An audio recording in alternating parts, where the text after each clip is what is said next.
రాసినటువంటి పత్రిక, అపోస్తలుడైన పౌలు ఎఫెసు రాసినటువంటి పత్రిక 4వ అధ్యాయము 16వ వచనాన్ని ఒకసారి మనం చదువుతాం. ఎఫెసు రాసినటువంటి పత్రిక. ఆయన శిరస్సు అయి ఉన్నాడు, ఆయన నుండి సర్వ శరీరము చక్కగా అమర్చబడి తనలోనున్న ప్రతి అవయవము తన పరిమాణము చొప్పున పని చేయుచుండగా ప్రతి కీలు వలన కలిగిన బలము చేత అతుకబడి ప్రేమయందు తనకు క్షేమాభివృద్ధి కలుగునట్లు శరీరమునకు అభివృద్ధి కలుగ చేసుకొనుచున్నది. హల్లెలూయా. ఈ కొడుకులు ఏ కొడుకులమ్మా? ఉపవాస, మధ్యలో ఒక మాట మిస్ అవుతున్నారు. ఉపవాస ఉజ్జీవ కూడికలు. ఉపవాస ఉజ్జీవ కూడికలు. సంఘం ఉజ్జీవింపబడాలంటే మరి ఇప్పటికే గత 2 దినాలుగా కనులైన దైవజనులు ఎంతో అద్భుతమైనటువంటి మాటలు అందించున్నారు. అమ్మా, ఎంతో అభిషిక్తులైనటువంటి దైవజనులు. ఆ పాంప్లెట్లు చూస్తే అర్థమైంది, గొప్ప దైవజనులు ఈ ప్రాంతంలో అడుగుపెట్టారు. స్తోత్రం చెప్పండి. సువార్త ప్రకటించే వారి పాదములు పర్వతముల మీద ఎంతో సుందరము అని దేవుని వాక్య సెలవిస్తూ, ఆ సుందరమైన పాదాలు మీ ప్రాంతంలో మోపబడిని. నిజంగా మీరు ధన్యులో. స్తోత్రం చెప్పండి. హల్లెలూయా. అయితే ఇప్పటి వరకు మరి ఎన్నో ప్రసంగాలు, ఎన్నో ఉపదేశాలు వినుంటారు. అయితే ఈ చివరి దినం సంఘం ఉజ్జీవం కొరకు, అసలు సంఘం ఉజ్జీవం కొరకు ఏం చేయాలి అనే ఒక 3 విషయాలు చెప్తా. ముచ్చటగా 3 విషయాలండి. అమ్మ, ఎన్ని విషయాలమ్మా? 3 విషయాలు గుర్తుపెట్టుకుంటారా? Very good. ముచ్చటగా 3 విషయాలు. సంఘం ఉజ్జీవింపబడటం కోసం, సంఘ ఉజ్జీవం కోసం, సంఘం ఉజ్జీవం పొందాలంటే ఏం చేయాలి? అసలు సంఘం అంటే ఏంటి? సంఘం అంటే గ్రీకు భాషలో దానిని ఎక్లేషియా అన్నారు. ఎక్లేషియా అంటే పిలవబడినటువంటి సమూహం అన్నాడు. పిలవబడినటువంటి సమూహం. ఎవరు పిలువబడిన వారు అని అంటే, నీవు నేనే పిలువబడ్డాం. ఒకప్పుడు లోకంలో ఉన్నాం, ఇప్పుడు దేవునిలో ఉన్నాం. నా మాటలు మీకు అర్థమైతే కనుక మీరు హల్లెలూయాలో లేకపోతే స్తోత్రమో లేకపోతే ఆమెనో ఏదో ఒకటి చెప్పాలి. ఒకసారి మీ పక్కవారి తిరిగి చెప్తారా? మీ పక్కవారి తిరిగి చెప్పండి. మౌనంగా ఉండదని చెప్పండి. మౌనంగా ఉండదని చెప్పండి. అమ్మ ఏం కాదులేమ్మా, కరోనా కూడా కాదు ముట్టుకుంటే భయపడడానికి. హల్లెలూయా. చెప్పండి, మౌనంగా ఉండొద్దని చెప్పండి. చెప్పండి, మాట్లాడనని చెప్పండి. జంగంపాల్లో నేను ఒక మాట చెప్పాను. జంగంపాల్లో ఏంటంటే, వినేవారిలో 3 రకాల చెవులు ఉంటాయంట. 3 రకాలైన చెవులు. చెవేనమ్మా మీ దగ్గర అనేది? చెవులు ఉన్నాయా? అంటే ఒకటే మూయబడిన చెవులంట. మూయబడిన చెవులు. 2 మందంగా ఉండే చెవులంట. అమ్మ, మందంగా ఉండే చెవులు. 3వది మంచి చెవులంట. మీ ఏ చెవులు? మూయబడిన చెవులు అంటే ఇక్కడ ఎంతమంది నిలబడి ప్రసంగం చేసినా, ఎందుకంటే మూయబడింది కాబట్టి వెళ్ళవు లోపలికి, దేవుని మాటలు వెళ్ళవు. 2వది మందంగా ఉండే చెవులంట. ఇక్కడుండి ఎంత ప్రసంగం చేసిన, ఎంత గరిచినా, ఎంత బలంగా చెప్పినా సరే స్లోగా వెళ్తాయి అన్నమాట. అది మందం చెవులు అనమాట. అదే మంచి చెవులు అయితే ఇక్కడ ఎవరు నిలబడి చెప్పినా ఆత్మ చెబుతున్న మాట చెవుగలవాడు వినుగాక. హల్లెలూయా. ఇక్కడ నుండి ఎవరు మాట్లాడేది ఎవరైనా సరే, నిలబడేది ఎవరైనా సరే, మాట్లాడేది మాత్రము పరిశుద్ధాత్మ దేవుడే. ఈ మట్టి ఘట్టంలో నుంచి మహిమగల దేవుడు మాట్లాడుతున్నాడు. హల్లెలూయా. కాబట్టి దయచేసి మంచి చెవులతో మనం విందాం దేవుని వాక్యాన్ని. స్తోత్రం చెప్పండి. హల్లెలూయా. ఎస్. వినండి చాలా జాగ్రత్తగా. పిలువబడిన వారు మనందరం కూడా ఒకప్పుడు మనం లోకంలో ఉన్నాం, కానీ దేవుడు మనల్ని పిలిచాడు. లోకం నుంచి మనల్ని ప్రత్యేకించాడు. సంఘంలో దేవుడు మనల్ని నిలబెట్టారు. హల్లెలూయా. ఒకప్పుడు చీకటిలో ఉన్నాం, దేవుడు మనల్ని వెలుగులోనికి పిలిచాడు. అమ్మ అర్థమైందా? ఒకప్పుడు లోకములో ఉన్నాం, దేవుడు మనలను దేవునిలోనికి పిలిచాడు. ఒకప్పుడు చీకటిలో ఉన్నాం, ఇప్పుడు దేవుడు మనల్ని ఎక్కడికి పిలిచాడు?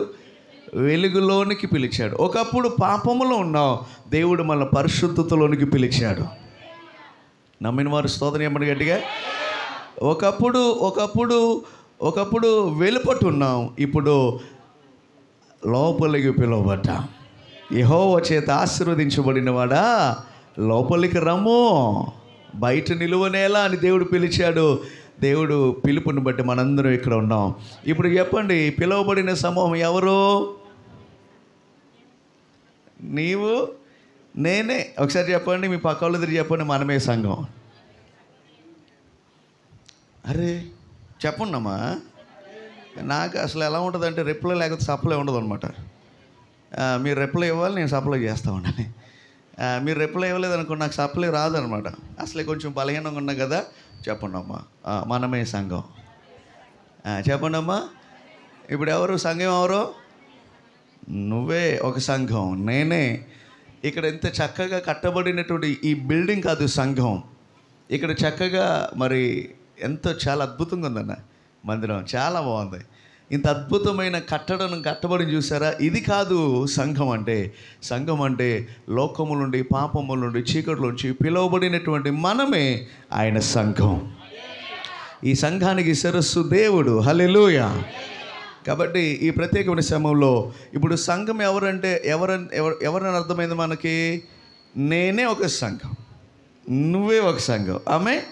కాబట్టి ఇప్పుడు సంఘం ఇప్పుడు ఉజ్జీవింపబడాలంటే ఇప్పుడు ఆటోమేటిక్గా ఎవరు ఉజ్జీవింపబడుతున్నట్లు?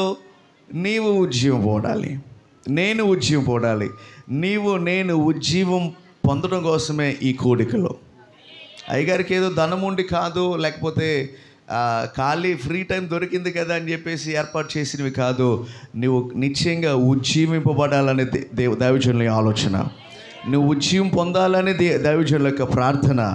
నీవు ఉజ్జీవింపబడాలని, ఉజ్జీవముతో నింపబడి ఇంకా ప్రభుకు దగ్గరగా మరింత సమీపంగా నువ్వు రావాలనే మరి దైవజనులు ఎంతో ప్రయాసపడి ఏర్పాటు చేసినటువంటి కోరికలు అనమాట.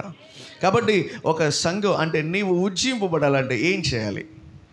ఈ చదివినటువంటి వచనంలోనే 3 విషయాలు ఉన్నాయి.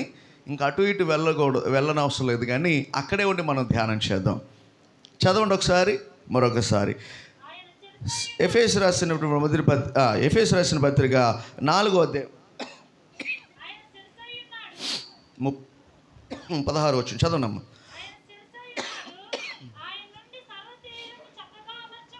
అమర్చబడి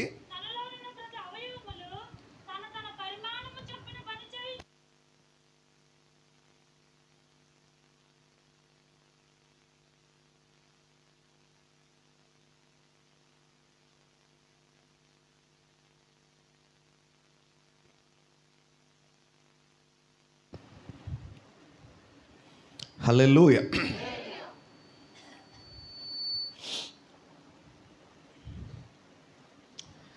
సంఘం ఉజ్జీవం కోసం, సంఘం అభివృద్ధి కోసం, సంఘం యొక్క క్షేమం కోసం ఏం చేయాలంటే మొట్టమొదటి మాట వినండి చాలా జాగ్రత్తగా.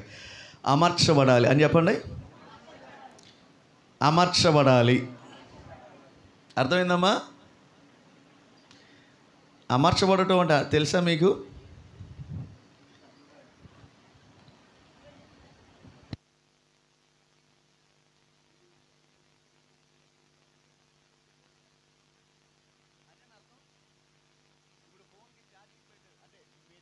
సేవ్ కాబట్టి చెప్తున్నా. ఫోన్కి ఛార్జింగ్ పెట్టరు, అది ఏమవ్వాలి? అది కరెక్ట్గా సెట్ అవ్వాలి. అవునా?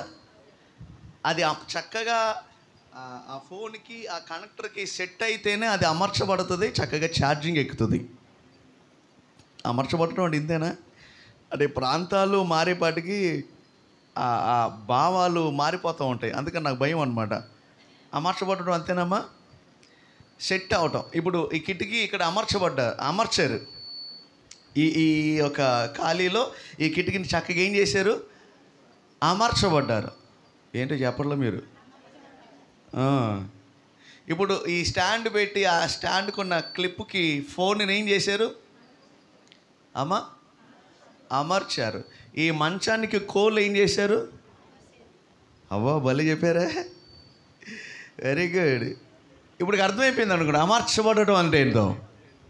అమర్చబడటం అంటే స్థిరంగా ఉండడం. అవునండి, స్థిరంగా. ఈరోజు దేవుడు చెప్తున్న మొట్టమొదటి మాట, సంగమా, నీవు ఉజ్జీవింపబడాలంటే లేక నువ్వు అభివృద్ధి చెందాలంటే మొట్టమొదటిగా నువ్వు చేయాల్సింది ఏంటంటే తెలుసా? అమర్చబడాలి లేదా స్థిరపరచబడాలి. హల్లెలూయా. స్థిరంగా ఉండాలి. అమర్చబడటానికి పర్యాయ పదాలు చూస్తే ఒకటి స్థిరపరచబడటం లేదా నాటబడటం. చెప్పండమ్మా, స్థిరపరచబడటం లేదా నాటబడటం. మొట్టమొదటి నాటబడటం ఎందుకు చెప్తాను. నాటబడటం పరిశుద్ధ గ్రంథంలో 2 అంజూరపు చెట్లు ఉన్నాయండి. 2 అంజూరపు చెట్లు ఉన్నాయి. ఆ 2 అంజూరపు చెట్ల దగ్గరికి యేసే వెళతారు. యేసే వెళ్ళి ఒక అంజూరపు చెట్టు దగ్గరికి వెళ్ళి చూసినప్పుడు అంజూరపు చెట్టుకి ఫలాలేమి కనబడపోయేపాటికి యేసే ఏమంటారంటే, నువ్వు తక్షణమే ఎండిపోవుదుగాక అన్నాడు. ఆమెనా? ఆ అంజూరపు చెట్టు ఏమైపోయింది? ఎండిపోయిందనమాట. తక్షణమే అంజూరపు చెట్టు ఎండిపోయిందనమాట. ఆయన మరలా ఇంకొక అంజూరపు చెట్టు దగ్గరికి వెళ్ళారు. ఇంకో అంజూరపు చెట్టు దగ్గరికి వెళితే ఆ అంజూరపు చెట్టును కూడా కాయలేమి కాయట్లా, ఫలాలేమి లేవు. కానీ ఆ అంజూరపు చెట్టును చూసినటువంటి ఆయన అంటున్నారు, దీనిని నరికేయండి. ఎందుకు? భూమి వ్యర్థమైపోతుంది. ఎందుకు? ప్రయాస వ్యర్థమైపోతుంది. ఎందుకు? నేల వ్యర్థమైపోతుంది. టైం వేస్ట్ అయిపోతుంది, ధనం వేస్ట్ అయిపోతుంది. దీన్ని నరికేయ్ అని నరికేయమని అంటే ఒక ఆయన అడ్డుపడుతున్నాడు అనమాట. ఒక ఆయన అడ్డుపడి అంటున్నాడు, అయ్యా 3 ఏళ్ళుగా మనం చూస్తున్నాం, ఈ ఒక్క సంవత్సరం అవకాశం ఇవ్వయ్యా, ఈ ఒక్క సంవత్సరం అవకాశం ఇవ్వు. దాని చుట్టూ నేను తవ్వుతాను, దానికి చేయాల్సిందంతా కూడా చేస్తాను, వేయాల్సిన ఎరువు వేస్తాను, పెట్టాల్సిన నీరు పెడతాను, కావలసినవన్నీ కూడా నేను దీనికి చేస్తానయ్యా. ఇది ఫలిస్తే సరే, లేకపోతే నువ్వు చెప్పినట్లుగానే నేను నరికేస్తానంటున్నాడు. వినండి ఒకసారి. ఇది 2 అంజూరపు చెట్లే. అది అంజూరపు చెట్టే, చెప్పండమ్మా. ఇది అంజూరపు చెట్టే. దీనికి కాయలు లేవు, దీనికి కాయలు లేవు. దీన్ని నరికేమన్నాడు. ఇదేమో సాయంత్రానికల్లా వేళతో సహా ఎండిపోయిందనమాట. కానీ ఇదేమో, ఈ యొక్క అంజూరపు చెట్టేమో 3 ఏండ్లుగా అది సజీవంగానే ఉంటుందన్నమాట. దీనికి కాయలు లేవు, దీనికి ఫలాలు లేవు. ఫలాలు లేకపోయినా, పండ్లు లేకపోయినా ఇది 3 ఏండ్లుగా ఉంటుందండి. గల కారణం ఏంటో తెలుసా? ఇదేమో త్రోవ ప్రక్కన ఉంది, ఇదేమో తోటలో నాటబడింది అన్నమాట. స్తోత్రం చెప్పండి గట్టిగా. అదేమో త్రోవ ప్రక్కన ఉంది, దానికి కాపలాదారు లేడు, దానికి కాపరి లేడు, దానికి యజమాని లేడు, దాని ఎడల శ్రద్ధ చూపించేవాడు లేడు, దాని పట్ల శ్రద్ధ వహించేవాడు లేడు. అందుకని అది తక్షణమే సాయంత్రానికల్లా వాడిపోయింది. కానీ ఈ యొక్క అంజూరపు చెట్టుకైతే దీనికి ఒక కాపరి ఉన్నాడు, దీనికి ఒక కావలివాడు ఉన్నాడు, దీనికి ఒక యజమాని ఉన్నాడు, దీని పట్ల శ్రద్ధ వహించేవాడు ఉన్నాడు. హల్లెలూయా. అదేమో త్రోవ ప్రక్కన ఉంటే, ఇదేమో తోటలో నాటబడింది అనమాట. స్తోత్రం చెప్పండి. మీకు అర్థమైందా? త్రోవ ప్రక్కన నాటబడిన అంజూరపు చెట్టేమో వేలతో సహా పెళ్ళగించబడింది సాయంత్రానికల్లా. కానీ తోటలో నాటబడిన అంజూరపు చెట్టేమో 3 ఏండ్లుగా అది కాయలు లేకపోయినా అది బ్రతికే ఉంది. కారణం ఏంటో తెలుసా? అది త్రోవ పక్క ఉంది, ఇదేమో తోటలో నాటబడి ఉంది. ఈ తోటలో నాటబడినప్పుడు ఏం జరుగుతుంది తెలుసా? ఈ చెట్టుకు దేవునికి మధ్యలో ఒక కాపరు ఉంటాడు. స్తోత్రం చెప్పండి. అడ్డుపడే సేవకుడు ఉంటాడు. ఆమేన్. ఫలించకపోయినా, ఫలాలు ఇవ్వకపోయినా, సరిగా ఫలించకపోయినా మీ పక్షంగా విజ్ఞాపన చేసి మీ సేవకుడు అనేవాడు మీకు అడ్డుపడతాడనమాట.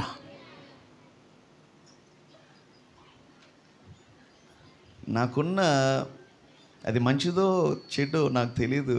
నాకున్న అలవాటు ఏంటంటే అందరూ నా వైపే చూడాలి. హల్లెలూయా. ఏంటయ్యా నీ వైపు చూడాలా అమ్మా? అందరూ కొంచెం రిప్లై ఇస్తూ ఉండాలి. నాకు ఈ రెండు ఉంటే చాలు. ఎన్ని గంటలైనా సరే నేను ప్రసంగం చేస్తానే ఉంటాను. యేసు రక్తం ఇచ్చి. హల్లెలూయా. నా వైపు చూడండమ్మా. కొంచెం నల్లగా ఉన్నా సరే, కొంచెం గడ్డ మాసిపోయినా సరే, అమ్మా కనపడకపోయినా సరే, మినుకంటే చూడండి అమ్మా. అసలే నేను నల్ల షర్ట్ వేసుకొచ్చా, దాసులో చక్కగా వైట్ షర్ట్. స్తోత్రం చెప్పండి. ఒకటేమో త్రోవ ప్రక్కన ఉంది, మరోటేమో తోటలో నాటబడి ఉంది. నేను చెప్పనా ఒక ప్రశ్న, మీరు త్రోవ పక్కన ఉన్నారు, తోటలో నాటబడ్డారా? చెప్పండి. తోటలో నాటబడ్డారా? అబ్బా హల్లెలూయా, హల్లెలూయా. మీరు తోటలో నాటబడ్డారు కాబట్టి నిశ్చయంగా మీకు దేవునికి మధ్యవర్తిగా ఉండేటటువంటి మీ సేవకుడు మీ పక్షంగా ఎప్పుడు విజ్ఞాపన చేస్తూనే ఉంటాడు, మీ పక్షాన అడుగుతూనే ఉంటాడు, మీ పక్షాన ప్రార్థన చేస్తూనే ఉంటారు. మీరు ఫలించాలని, ఒకవేళ ఫలించే వారికి ఉంటే మరీ ఎక్కువగా ఫలించాలని. ఆమేన్, హల్లెలూయా. నిజం చెప్పండి, త్రోవ ప్రక్కన ఉండడం మేలా, తోటలో నాటబడడం మేలా? తోటలో నాటబడండి. ప్రియ దేవుని బిడ్డ, నాటబడండి, స్థిరంగా ఉండండి. మీరు ఎక్కడైతే నాటబడ్డారో, ఎక్కడైతే దేవుడు మిమ్మల్ని నాటాడో, ఎక్కడైతే మిమ్మల్ని దేవుడు తీసుకొచ్చి నాటాడో, నాటబడిన స్థలంలో ఉండండి. నిశ్చయంగా దేవుడు మిమ్మల్ని ఫలింపజేస్తాడు, నిశ్చయంగా దేవుడు మిమ్మల్ని అభివృద్ధి చేస్తాడు, నిశ్చయంగా దేవుడు మిమ్మల్ని ఫలింపజేస్తాడు అన్నమాట. హల్లెలూయా. అలా కాకుండా ఎక్కడొక వారం మీ ఇంట్లో అరటి చెట్టు ఉందమ్మా? లేవమ్మా? మామిడి చెట్లు ఉన్నాయమ్మా? ఉన్నాయమ్మా? మామిడి చెట్లు ఉన్నాయమ్మా? అరే ఉంటే ఉన్నాయని చెప్పనమ్మా. అమ్మో, చెట్లు ఉన్నాయమ్మా? మీ పెరట్లో ఉన్న మామిడి చెట్టు చూడండి ఒకసారి. ఫర్ ఎగ్జాంపుల్ ఊరికనే మీ ఇంటి ముందు నాటారు. అది నాటిన తర్వాత పొద్దున్నే లేచి చూస్తే వాటికి మీరు అనుకున్న నాటగానే అమ్మయ్య ఫలించేయాలి, రేపు పొద్దునే ఒక మంచి బంగినపల్లి మామిడికాయ కాసేయాలి, నేను కోసుకుని తినేయాలి, ఏసు రక్తమే జయం అనేసి అనుకున్నారు. తెల్లారు లేచి చూసేపాటికి కాయలు లేవు. ఇక్కడ ఇది ఇక్కడ ఫలించట్లేదని చెప్పేసి మళ్ళీ తీసుకెళ్ళి దాన్ని ఇంకో చోట నాటారు అనుకోండి. ఏమో కాదమ్మా, ఇంకో చోట నాటారు అనుకోండి. ఊరుకునే ఆ తల్లిగారు ఏంటి అలా చూస్తున్నారు, ఎందుకయ్యా? నాటారు అనుకోండి. ఆ నాటినాక మళ్ళీ రెండో రోజు ప్రార్థన చేశారు, ప్రభువా ఇది అక్కడైతే నాటలేదు కానీ ఇక్కడ నాటింది అనుకోండి, ఇక్కడ పెట్టానయ్యా, దీన్ని ఫలింపు చేయండి అనేసి మళ్ళీ రాత్రి ప్రార్థన చేసి మళ్ళీ పొద్దున్నే లేచి చూశారు, కాయలా. ఇక్కడ నాటబడినా కాయట్లా, ఇక్కడ నాటబడినా కాయట్లా, దీన్ని తీసుకెళ్ళి ఇంటి వెనకాల పెడదామని చెప్పి ఇంటి వెనకాల పెట్టాను అనుకోండి. ప్రభువా ఇంటి ముందు ఎలా కాయట్లా, ఇంటి వెనకాలని కాసితే అయ్యా ప్రభువా స్తోత్రం అని చెప్పేసి మళ్ళీ తెల్లారి చూశారు, ఇంటి వెనకాల కూడా కాయట్లా, ఇంటి వెనకాల కూడా కాయట్లా. ఇక దాన్ని తీసుకొచ్చి ఇంటి బయటకు నాటారు. నేను అంటాను, ఇంటి ముందు, ఇంటి పక్క, ఇంటి వెనక ఈ మూడు తిరిగేపాటికి ఇంటి బయటకు వచ్చేపాటికి అది ఏమైపోతాయి? చచ్చిపోతాయా? ఆ తల్లిగారు బలి చెప్తాను నాకు. దేవుడికి స్తోత్రం. ఒక తల్లుంటే చాలు, శ్రద్ధగా విన్న ఒక తల్లుంటే చాలు నాకు. దేవుడికి స్తోత్రం కలుగును గాక. ఇన్ని తిరిగే పాటికి అదేమైపోతుంది? చనిపోతుందా లేదా? ఎండిపోతుందా లేదా? వాడిపోతుందా లేదా? దానివల్ల ఉపయోగం ఉంటుందా? లేదు. కానీ ఒక్క చోట అది నాటబడితే అది దినదినం వేళ్ళు లోతుకు పారుతూ ఉంటాయి, నీటిని గ్రహిస్తూ ఉంటుంది అన్నమాట. కొమ్మలు వేస్తూ ఉంటుంది, ఆకులు వేస్తూ ఉంటుంది. ఒకనాటికి అది కాయలు కాసి చక్కగా ఫలిస్తుంది, ఫలాలను ఇస్తుంది అన్నమాట. నేటి దినాల్లో సంఘాలు ఎలాగున్నాయంటే, సంఘ బిడ్డలు ఎలాగున్నారంటే, ఇదిగో ఇక్కడికి వచ్చిన తర్వాత అరే మేము అనుకున్నది జరగట్లేదులే, ఇంకో చోటకి వెళ్దాం అనుకుని ఇంకో చోటకి వెళ్తున్నారు, అక్కడ కాకపోతే ఇంకో చోటకి వెళ్తున్నారు. ఈనాటి దినాల్లో ఎలా ఉందంటే ఆత్మీయతలు కనబడట్లేదు, కానీ ఆర్భాటాలు మాత్రం చాలా ఉన్నాయి. ఎక్కడ కాకపోతే అక్కడ కాకపోతే అక్కడ అలా తిరిగినంత మాత్రాన ఏ ప్రయోజనము పొందలేరు, ఏ ఫలములు పొందలేరు, ఏ యొక్క ఉపయోగము ఉండదు. ప్రియ దేవుని బిడ్డ, దేవుడు నిన్ను ఎక్కడైతే నాటాడో ఇదే సంఘములో, దేవునికి స్తోత్రం చెప్పండి గట్టిగా. మీకు అర్థమైన వాళ్ళు మాత్రం గట్టిగా స్తోత్రం చెప్పండి. ఏ సంఘంలో దేవుడు నిన్ను నాటాడు, ఏ సంఘంలో దేవుడు నిన్ను పెట్టాడు, ఏ సంఘంలో దేవుడు నిన్ను నాటాడు, ఆ సంఘంలోనే నువ్వు అంతవరకు నాటబడగలిగితే, అంతవరకు స్థిరంగా ఉండగలిగితే దేవుడు నిన్ను, నీ కుటుంబాన్ని, నీ తరములను దేవుడు అభివృద్ధి చేస్తాడు. నమ్మిన వారు గట్టిగా చెప్పలగడుతూ మన ప్రభుడు మైపరుతాం. నమ్మిన వారు చెప్పలగడుతూ మన ప్రభుడు మైపరుతాం. నాటబడండి ప్రియ దేవుని బిడ్డ. అక్కడికి ఇక్కడికి ఎక్కడికో కాదు, కానీ నిన్ను ఏ సంఘంలో దేవుడు నిన్ను నాటాడు, ఏ సేవకుని కింద నిన్ను పెట్టాడు, ఏ ఆత్మీయుల దగ్గర ఇదిగో నిన్ను పెట్టాడు, అదే ఆత్మీయుల యొక్క సహవాసములో, అదే ఆత్మీయుల యొక్క తండ్రి యొక్క సన్నిహితములో, అదే కాపురత్వములో, అదే నడిపింపులో కనుక నువ్వు నిలబడగలిగితే, నువ్వు నాటబడగలిగితే, హల్లెలూయా, నిశ్చయంగా దేవుడు నిన్ను ఫలింపజేస్తాడు. స్తోత్రం చెప్పండి. మీ పక్కలు తిరిగి చెప్పండి. అల్లెలే కదా, మీ పక్కలు చెప్పండి. నాటబడతాం. చెప్పండి. దేవుడు మనల్ని ఈ సంఘంలో నాటాడు, అంతం వరకు నాటబడతాం. స్తోత్రం చెప్పండి. చెప్పండి అమ్మ, చెప్పండి. ఎక్కడో గంతు అమ్మా, ఎక్కడో గంతు. హలో, ఇక్కడ గొంతు అక్కడ గొంతు వద్దు. స్తోత్రం చెప్పండి. చదువుకున్న బిడ్డలు ఉన్నారా? చేతులు ఎత్తున్నానా?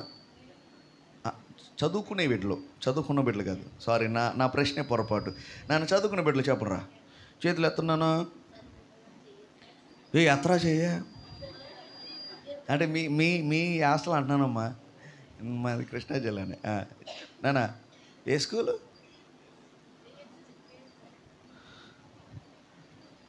అక్కడ నుండి వస్తూ ఉంటుంటే చాలా స్కూల్ బోర్డులు కనిపించినాయి. శశి స్కూల్ అని, విజ్ఞానం హై స్కూల్ ఏదో ఉంది అన్నా, జ్ఞానేంద్రియం ఏదో ఉందిలే. చెప్పండి. ఊరికి చదువుకున్న వాళ్ళు ఊరికి మీకు గుర్తుండాలంటున్నానే. ఒక వారం అంతా కూడా శశి హై స్కూల్కి వెళ్ళండి, ఇంకో వారం అంతా జ్ఞానేంద్రియ హై స్కూల్కి వెళ్ళండి, ఇంకో వారం కలిదిండి హై స్కూల్కి వెళ్ళండి, ఇంకో వారం ఇదే ఊరన్నా కొండ ఇంకా హై స్కూల్కి వెళ్ళండి. చివరాఖరికి మీ సర్టిఫికేట్ ఏముంటుంది? ఎక్కడ చదివేవరా నువ్వు? ఉపయోగం ఉందా? ఇదే కొండంగిలో మీరు చదివే స్కూల్లో ఎక్కడైతే మీ తల్లిదండ్రులు జాయిన్ చేశారో అక్కడే కనుక మీరు ఉండగలిగితే మీకు స్టడీ సర్టిఫికేట్ వస్తుంది, మీ స్కూల్ సర్టిఫికేట్ వస్తుంది. అవునా? మీకు పాస్ సర్టిఫికేట్ వస్తుంది. అవునా? అలా కాకుండా ఇక్కడ స్కూల్ బాగాలేదురా అక్కడికి రా, అక్కడ స్కూల్ బాగుంది కానీ టీచర్స్ బాగాలేదురా అక్కడికి రా, అక్కడ స్కూల్ బాగుంది టీచర్స్ బాగుంది కానీ ఆడుకోవడానికి గ్రౌండ్ లేదురా, అందుకని వేరే చోటకి వెళ్ళిపోదాం అనుకుంటే కనుక చివరాఖరికే ఏమీ రాదు. కాబట్టి పిల్లలారా, అంటే మీకు ఊరికి నేను చెప్తాను, మీకు అర్థం కావాలని. ఒక స్టూడెంట్ అయినా స్థిరంగా స్కూల్లో చదివితే మంచి భవిష్యత్తు ఉంటుంది. స్తోత్రం చెప్పండి. ఒక చిన్న మొక్క ఒక చోట నాటబడితే ఆ మొక్క ఒక నాటికి ఫలిస్తుంది. హల్లెలూయా. ఈరోజు విశ్వాసి, ప్రియ సంఘమా, ప్రియ దేవుని బిడ్డ, నువ్వు ఇదే సంఘంలో ప్రభు నిన్ను నాటాడు కాబట్టి అంతము వరకు నువ్వు స్థిరంగా ఉండు, నాటబడే ఉండు. హల్లెలూయా. కష్టాలు వచ్చిన కదలకూడదు. ఆమేన్ చెప్పండి. ఆమేన్ అని చెప్పండి. హల్లెలూయా. ఒక 2 ఇల్లులు ఉన్నాయంట. ఒకటేమో ఇసుక మీద కట్టిన ఇల్లు, అన్నీ మీకు తెలిసినాయి, మీ దైవశీలు ఎంతో బాగా చెప్తారు. ఒకటేమో ఇసుక మీద కట్టింది, ఒకటేమో బండ మీద కట్టింది. ఇసుక మీద కట్టిన దానికి, బండ మీద కట్టిన దానికి మీ అందరూ తెలుసు, గాలి వచ్చింది, తుఫాన్ వచ్చింది, వరదలు వచ్చినాయి. ఇసుక మీద కట్టిన నీళ్ళు ఏమైపోయింది? పారిపోయిందా? కొట్టుకుపోయిందమ్మా, కొట్టుకుపోయింది. కానీ ఈ ఇంటి మీద కూడా వాన వచ్చింది, వరద వచ్చింది, గాలులు వచ్చి అన్నీ వచ్చినాయి, కానీ ఇది స్థిరంగా ఉందన్నమాట. కారణం ఏంటంటే అది బండ మీద కట్టబడిన ఇల్లది. హల్లెలూయా. కాబట్టి ఇప్పుడు ఇదేంటి బిడ్డ, నేను మొట్టమొదటి చెప్తున్న మాట ఏంటంటే, ఇదే సంఘంలో మీరు దేవుడు మిమ్మల్ని నాటాడు కాబట్టి ఇదే సంఘంలో అంతము వరకు స్థిరంగా ఉండండి. నాటబడండి, దేవుడు మిమ్మల్ని ఫలింపజేస్తాడు. నాటబడని మీ బిడ్డలను దేవుడు ఫలింపజేస్తాడు. నాటబడని మిమ్మల్ని తరతరాలకు దేవుడిని దీవెనకరంగా చేస్తాడు. నమ్మినవారు గట్టిగా చప్పట్లు కొడుతూ మన ప్రభువును భయపడతాం. చప్పట్లు కొడుతూ ఉండగానే దేవుడు మీ జీవితాలలో అద్భుతమైన ఫలింపును అనుగ్రహించునుగాక. ఫలభరితమైన కుటుంబాలుగా దేవుడు మార్చునుగాక. మీ బిడ్డలను దేవుడు ఫలింప చేయునుగాక. మీ కుటుంబాన్ని దేవుడు ఫలింప చేయునుగాక. మీ కలిగిన వాటన్నిటినీ కూడా నిశ్చయంగా దేవుడు ఫలింప చేయునుగాక. హల్లెలూయా. నిశ్చయంగా ఫలింపజేస్తాడు. స్తోత్రం చెప్పండి. హల్లెలూయా. స్థిరంగా ఉంటుంది. ఇంకా చాలా ఉన్నాయి కానీ చెప్పడానికి సమయం లేదు. ఇక రెండో పాయింట్కి వెళ్తా.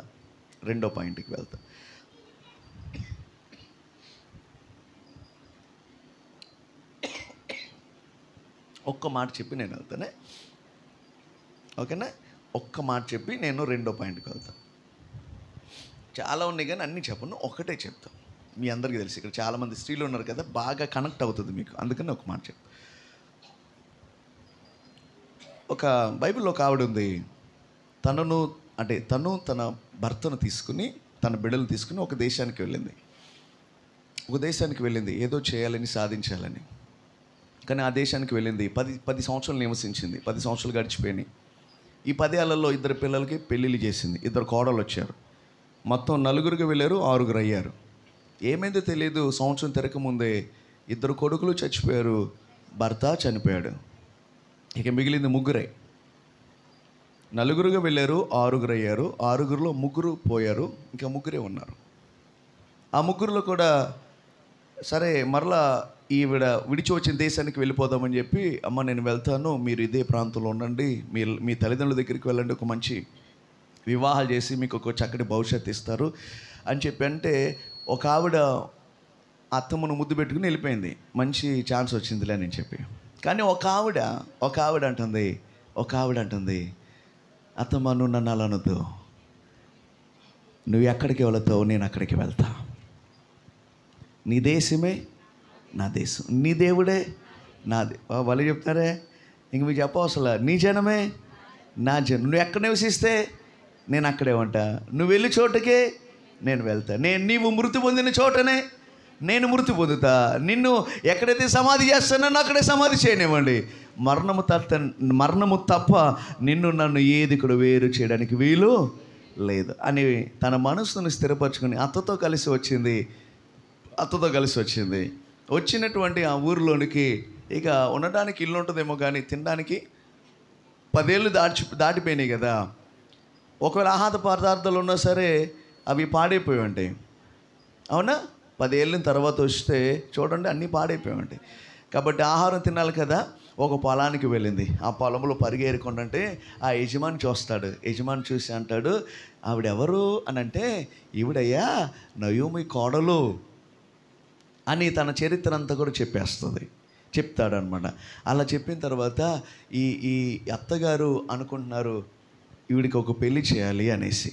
వెంటనే అనుకుంటూ ఉంటుంటే ఇంకెవరో ఎందుకులని చెప్పేసి ఆ పొలం యజమాని దగ్గరికి వెళ్ళి అడగటానికి వెళ్తే ఆ పొలం యజమాని అంటాడు, నేను పెళ్ళికి ఒప్పుకుంటా, దేవునికి స్తోత్రం, హల్లెలూయా అని. తర్వాత మీకు అందరికీ విడమర్చేయని చెప్పనవసరం లేదు. ఏ పొలానికైతే పరిగేరుకోవడానికి వెళ్ళిందో ఆ పొలానికి దేవుడు యజమానురాలుగా చేసేసాడు. స్తోత్రం చెప్పండి గట్టిగా. ఏ పొలానికైతే పరిగేరుకోవడానికి వెళ్ళిందో ఆ పొలానికి దేవుడు యజమానురాలుగా చేసేసాడు. కారణం ఏంటంటే తను ఎలా ఉంది? స్థిరంగా ఉంది. హల్లెలూయా. స్థిరత్వములు ఇన్ని ఆశీర్వాదాలు, నాటబడితే ఇన్ని దీవెనలో, అమర్చబడితే ఎంతగా దీవిస్తాడో. కాబట్టి అమర్చబడండి, స్థిరపరచబడండి, నాటబడండి. నిశ్చయంగా దేవుడు మిమ్మల్ని ఫలింపు చేయనుగాక. రెండవది చదవండి నాన్న. 16వ వచనం మరలా. అమ్మా, ఆయన శిరస్సు అయి ఉన్నాడు. ఆయన నుండి సర్వ శరీరము చక్కగా అమర్చబడి తనలోనున్న ప్రతి అవయవము తన పరిమాణము చొప్పున అమ్మా పని చేయుచుండగా అతకబడండి. చాలు. ఒకటేంటమ్మా, అమర్చబడాలి. రెండోది అతకబడాలి. చెప్పండి. నేను ఎప్పుడు చెప్పినా చక్కగా గుర్తుండిపోయేలా చెప్తా. అమ్మా గుర్తున్నాయమ్మా? అమర్చబడాలి, అతకబడాలి. ఈరోజు ప్రసంగం ఏం చెప్పారు అంటే మీరు చెప్పండి. ఆమె చెప్పారమ్మా అనండి. అమర్చబడాలి, రెండోది అతకబడాలి. అతకబడటం అంటే తెలుసుగా మీకు? అమ్మ ఇది కూడా చెప్పాలా? లేదుగమ్మా. అతకబడాలి. స్తోత్రం చెప్పండి. అతకబడాలి.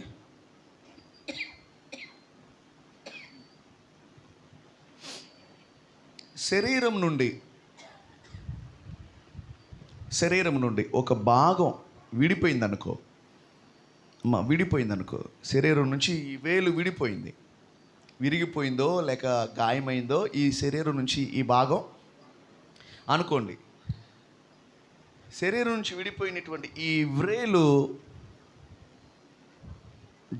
జీవించగలదా? మహా అయితే 2-3 గంటలు.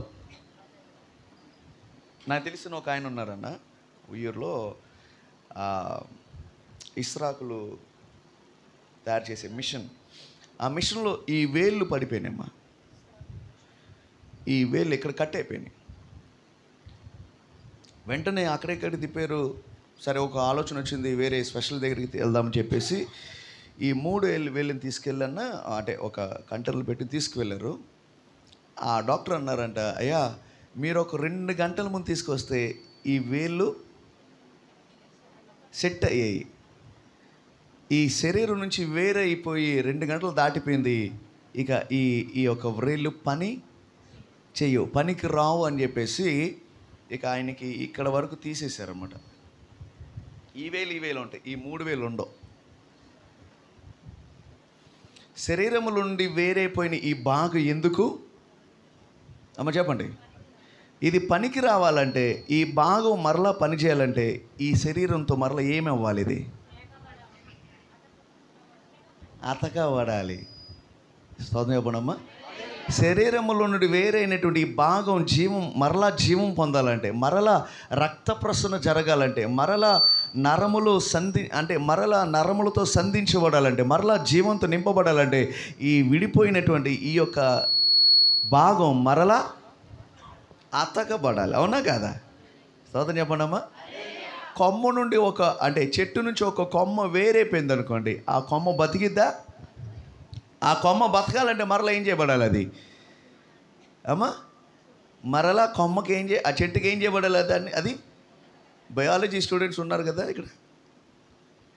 ఆ కొమ్మను ఏం చేస్తారు? అంటు కడతారు. ఈ చెట్టులో ఉండేటటువంటి ఆ జీవం ఈ కొమ్మలోనికి వెళ్ళి ఈ కొమ్మ కూడా ఫలిస్తుంది. హలో, అర్థమైందా? శరీరంలో ఉన్నటువంటి ఈ భాగం విడిపోయిన తర్వాత మరలా ఇది జీవం పొందాలంటే అతకబడాలి. అలాగే కొమ్మ నుండి వేరైపోయిన చెట్టు నుండి వేరైపోయిన కొమ్మ మరలా ఫలించాలంటే అది మరలా చెట్టుకు అతకబడాలి. హల్లెలూయా చెప్పండి. హల్లెలూయా. పొయ్యిలో ఉన్నటువంటి కట్టె, పొలాల పొయ్యిలో ఉన్నాయమ్మా మీకు అందరికీ? ఎక్కడయ్యా మాకు ఏంటనుకున్నారు? మా ఇంటికి రా ఒకసారి చూద్దు. కానీ గ్యాస్ పొయ్యిలే తిప్పడం ఇంకా అన్న. పొలాల పొయ్యిలు ఉన్నాయి అన్న ఈ రోజుల్లో. ఈ క్వశ్చన్ అన్నాడు తిరిగి అన్నీ అనుకుంటున్నాడు. చెప్పండి అమ్మా, పొలాల పొయ్యిలు ఉన్నాయమ్మా? బాగా 4-5 కట్లేసి వెలిగించారు అనుకోండి, బాగా మంట వస్తుంది. కొద్దిసేపు రెస్ట్ చేసుకుందని చెప్పి ఆ పొయ్యిలో ఉన్న కట్టె ఒకటి పక్కకి వెళ్ళిపోయి, ఇప్పుడు వరకు మండగానే నువ్వు ఇక్కడ కూర్చో అని చెప్పేసి దాన్ని పక్కన పెట్టాను అనుకున్నా, ఏమైపోతామ్మా? పొయ్యిలో నుండి ఒక కట్టె వేరైపోతే అదేమైపోతుంది అమ్మా? ఆరిపోతుంది అమ్మా. చెట్టు నుండి కొమ్మ వేరైపోతే ఎండిపోతుంది, పొయ్యిలో నుండి కట్టె వేరైపోతే అది ఆరిపోతుంది, శరీరంలో నుండి ఒక భాగం విడిపోతే అది పాడైపోతుంది. మరలా జీవంతో నింపబడాలి. ఏం చేయాలి? మరలా అతకబడాలి అని చెప్పండి ఒకసారి. ఇంతమంది కూడుకున్నారు. ఒక ప్రశ్న మిమ్మల్ని వేయాలనుకున్నా. ఈ ప్రశ్నతోనే ఈ రెండవ అంశం నేను ముగించేస్తా ఒక ప్రశ్నతో. ఇంతమంది మనుషులంగా కలుస్తున్నాం కదా, దేవునికి స్తోత్రం. మనసులు కలుస్తున్నాయా? దేవుడు కోరుకునేది అదే. మనుషులుగా కలవడం కాదు, మనసులు కలవాలి. స్తోత్రం చెప్పండి. ఇందాక నేను చెప్పాను, నయోమి, రూతు, ఓర్ప ముగ్గురు కలిసే ఉన్నారు, కానీ మనసు కలిసింది ఎవరితో? నయోమితో మనసు కలిసింది ఎవరో? రూతే. కానీ మనిషిగా కలిసి ఉంది ఓర్ఫ. కానీ మనిషిగా కలిసిన దానికంటే మనసు కలిసినట్టు రూతమ్మని దేవుడు ఆశీర్వదించాడు, చరిత్రను నిలబెట్టేశాడు అనమాట. యేసయ్యకు నేను మాట చెప్తాను, వినండి ఒకసారి. రూతు బోయాజుల ద్వారా ఓబేదు పుట్టాడంట, ఓబేదులో నుంచి యెషీ వచ్చాడంట, యెషీలో నుంచి దావీదు వచ్చాడంట, దావీదులో నుంచి మనం ఆరాధిస్తున్న యేసుక్రీస్తు ప్రభుల వారు వచ్చారంట. అంటే చరిత్రలో కలిసిపోయేటటువంటి రూతమును దేవుడు చరిత్రలో నిలబెట్టాడండి. గల కారణం ఏంటో తెలుసా? నయోమితో మనిషిగా కలవలేదు మాత్రమే కాదు, మనస్సుతో కలిసింది. సంగమా, ఈరోజు దేవుడు మాట్లాడుతున్న మాట, మనుషులుగా కలుస్తున్నారు కానీ మనసులు కలుస్తున్నాయా? మనుషులుగా కలుస్తున్నారు కానీ మనసులు కలుస్తున్నాయా? ఈరోజు దేవుడు అదే అంటున్నాడు, అమర్చబడండి, రెండు అతకబడండి. ఒకవేళ ఏమైనా పొరపచ్చాలు ఏమైనా ఉంటే వాటిని తొలగించుకోండి, అందరూ కలవండి. దేవునికి స్తోత్రం చెప్పండి. అందరూ అతకబడాలి. చెప్పండమ్మా, చెప్పండి. ఏం చేయబడాలి? చెప్పండి నాన్న. మీకు అర్థమవుతుందో లేదో కూడా నాకు అర్థం కావట్లేదు. యేసు రక్త విజయం. హల్లెలూయా, హల్లెలూయా. ఒకటి అమర్చబడాలి, రెండు అతకబడాలి. తెస్సలోనిక సంఘంలో అనుకుంటా, మీలో కలహములు ఉన్నాయని నేను విని ఉన్నాను అంటాడు. కాబట్టి ప్రతి దేవుని బిడ్డ, ఈ కొడుకులు ఇదని కోసమో తెలుసా? మరలా మీరు అతకబడాలి. హల్లెలూయా. మనసులు కలవాలండి. సేవకుని మనసుతో కలవండి. ఆమేన్. సేవకురాలి మనసుతో కలవండి. విశ్వాసికి విశ్వాసి మధ్య మీరు కలవండి. స్తోత్రం చెప్పండి. విడివిడిగా ఉండొద్దని చెప్పండి ఒకసారి. కలవండి, అతకబడండి. ఇక మూడో చెప్పేసి నా వాక్యం ముగించేస్తా. కొంతమంది అమ్మయ్య అంటున్నారు. ఏంటో అమ్మయ్య. చదవండి అన్న, 16వ వచనం చదవరా. ఆయన శిరస్సు అయి ఉన్నాడు, అమర్చబడి. చాలు నాన్న, ఒకసారి వినండి. ఇటు ఒకటి అమర్చబడాలి, రెండు అతకబడాలి, మూడు అవయవాలుగా పనిచేయాలి. ఏం చేయబడాలి? అవయవాలుగా. సంఘం అనేది ఒక శరీరం. ఈ శరీరంలో ఉన్నటువంటి ప్రతి అవయవము దాని పని చేస్తూనే ఉండాలి. హల్లెలూయా. ఇక్కడ అంటే ఎక్కడో ఉయ్యూరు నుండి నేను ఇక్కడికి రావడానికి ఎన్ని పని చేసినాయి? నా కాళ్ళు పని చేసినాయి, అవునా? నడవడానికి. బస్సు పేరు చదవడానికి నా కళ్ళు పని చేసినాయి, అవునా? టికెట్ తీసుకోవడానికి నా చేతులు, కూర్చోవడానికి నా నడు. చెప్పరా? మీకు విషయం తెలుసా? ఈ కొండంగి రావడానికి ఎంతమందిని అడిగానో. నిజమమ్మా, అన్న చెప్పేదేమో నాకు అర్థం కావట్లా. అంటే ఈ డిస్టర్బెన్స్, ఫోన్లో డిస్టర్బెన్స్ అనమాట. టెక్స్ట్ మెసేజ్ పెట్టన్నానని చెప్పేసి టెక్స్ట్ మెసేజ్ పెట్టా. ఇక ఆ టెక్స్ట్ మెసేజ్ చదువుకుని ఓకే మధ్వానిగూడెం అని చెప్పి పక్కన వాళ్ళు అడిగా, అన్న మధ్వానిగూడెం ఒకటి ఎక్కడన్నా అన్న. ఏం పని చేసింది అమ్మ చెప్పండమ్మా? నడవడానికి కాళ్ళు పని చేసినాయి, కూర్చోడానికి నడుము పనిచేసింది, టికెట్ తీసుకోవడానికి, ఇది అడ్రస్ అడగడానికి, చెప్పండి అన్న, నోరు పనిచేసింది. వాళ్ళు చెప్పిన చోటే సార్ ఇదేనండి, ఈ మాధవయ్య గుడికి వెళ్ళడానికి ఇదేనండి అని చెప్పినప్పుడు నా మనసు పనిచేసింది. టక్కని దిగాను.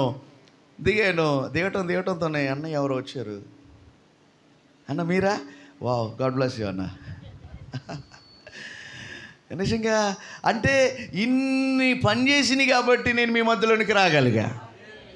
హలో, మీ జీవితంలో కూడా అంటే మీలో కూడా ఎన్నో పని చేసింది కాబట్టి ఇక్కడ మీరు కూర్చోగలిగారు. అవునా కదా? అంటే ఈ శరీరంలో ఉన్నటువంటి ప్రతి అవయవము దాని పని చేసి తీరాల్సిందే. చెప్పనమ్మా. ఊరుకునే మిమ్మల్ని ఏమంటాను కాదు, కానీ జస్ట్ నేను మామూలుగా అర్థం కావాలని చెప్తున్నాను. ఏదైనా నేను ఎగ్జాంపుల్ చెప్తానంటే అది అర్థం కావడం కోసమే. ఇప్పుడు పక్షవాయు గల వారిని చూడండి ఒకసారి.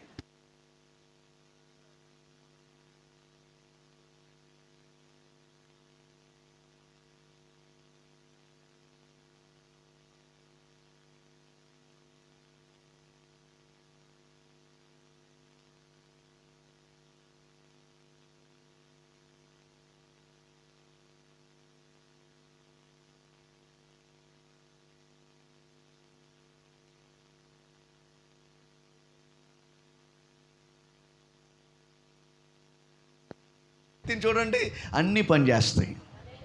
స్తోత్రం చెప్పండి అమ్మా. అలాగే సంఘంలో కూడా మనం ఏం చేయాలి అమ్మా? సంఘమా, దేవుడు నిన్ను అంటున్నాడు, అమర్చబడండి, అతకబడండి, అవయవాలుగా పని చేయండి. స్తోత్రం చెప్పండి అమ్మా. సంఘంలో 4 రకాలంట. 4 రకాలు చెప్పమంటారు వద్దంటారా? చెప్పనా? మళ్ళీ ఏమనుకోకూడదమ్మో.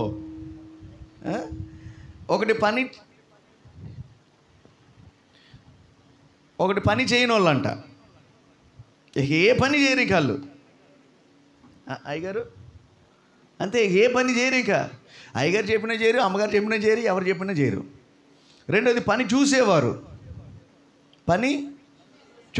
చూడటమే అంతే వాళ్ళ పని, ఇంకా పని మాత్రం చేయరు. మూడోది పని అంతా అయిపోయిన తర్వాత ఆశ్చర్యపోయేవాళ్ళంట. అరే వర్షం వచ్చిన బలి పెట్టారు అయ్యగారు, నేను జరగదేమనుకున్నా, బలి జరిగించాడు రాయ్ గారు. ఇది ఏ టైపు పని అయిన తర్వాత వావ్ భలే పెట్టారా. ఇక 4వది చూస్తే వాళ్ళు ఏ పని చెప్పినా చేయగలిగినటువంటి సమర్థులు వాళ్ళు. చెప్పండి హల్లెలూయా.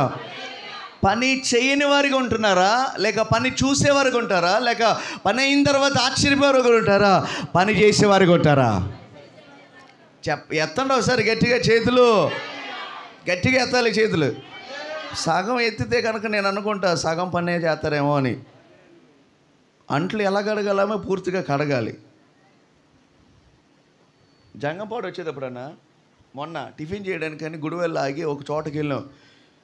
నేను తినేస్తున్నా, నా ఎడదలు కూర్చున్న పాస్టర్ గారు తింట్లా.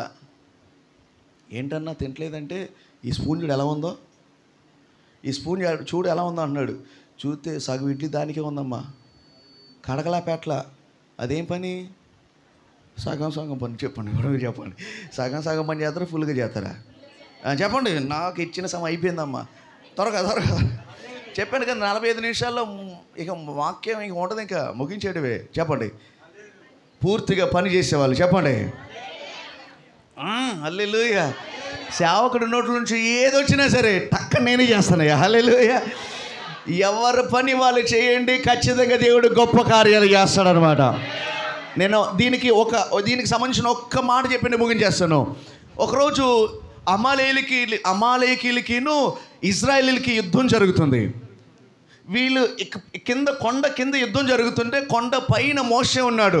మోషే చేతులు ఎత్తిన ప్రతిసారి ఇశ్రాయేలీలు గెలుస్తున్నారు.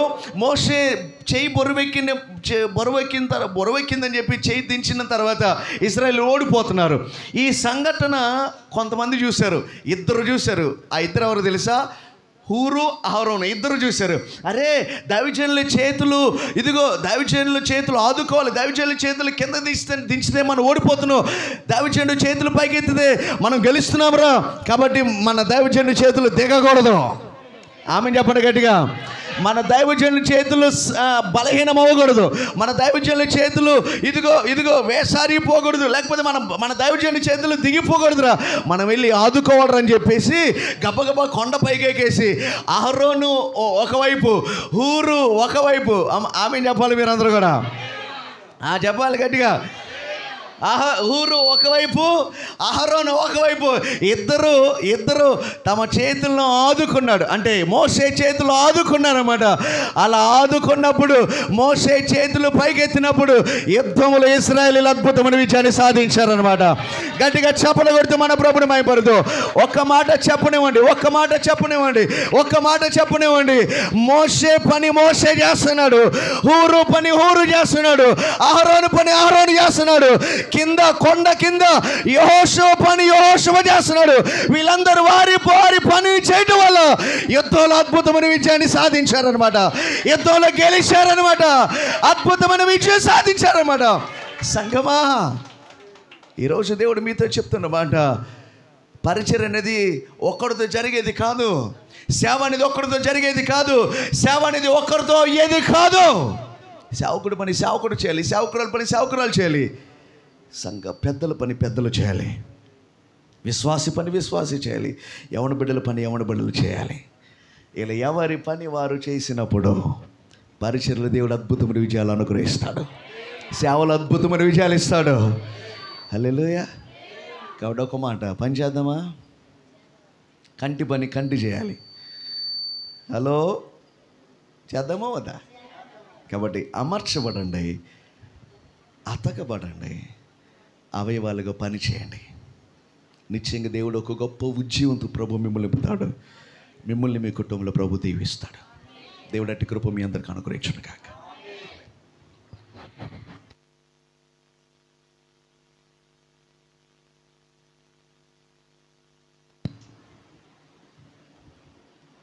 తలలో చిన్న ప్రార్థన.